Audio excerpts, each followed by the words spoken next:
Զրուցում ենք Ամարասցիներ հասարակական կազմակերպության խորհրդի անդամ Նահապետ Սարգսյանի հետ։ Պարոն Սարգսյան, այսօր հանդիպում եք ունեցել Արցախի նախագահ Շահրամանյանի հետ։ Կխնդրեմ ասեք, թե ինչ հարցեր եք ներկայացրել նրան եւ ինչ արձագանք եք ստացել նրանից։ Ընդհանուր քննարկվել է դատախազություն գնալու հարցը, պահանջը ներկայացնելու հարցը թավանչիների մասով, ովքեր որ Արցախից իրականում թալանել են։ Պատասխանը իր կողմից եղել է, որ այս երկու օրվա ընթացքում նամակներով կդիմեմ համահացեին, հատուկ քննչականին, Հայաստանի Հանրապետության քննչական կոմիտեին, համ դատախազությանը, որպեսզի հասկանանք, որ օրը, որ ժամին են մեզ ընդունում, մենք միասին, իր հետ միասին գնալու ենք դատախազություն եւ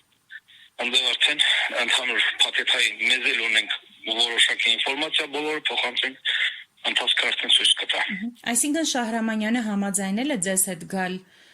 եւ այս ընթացքում ձեր կողքին լինել ձեր բարձրացրած հարցերում։ Այո, միանշանակ։ Տարածված կարծիք կա, որ ովքեր պահանջում են Շահրամանյանի հրաժարականը, ուղղորդվում են դրսի ուժերի կողմից եւ կարող է դա բավականին վտանգավոր լինել։ Այս մասով ինչ կասեք։ Իր հրաժարականը ոչ մեկ ստեպ չի պահանջել։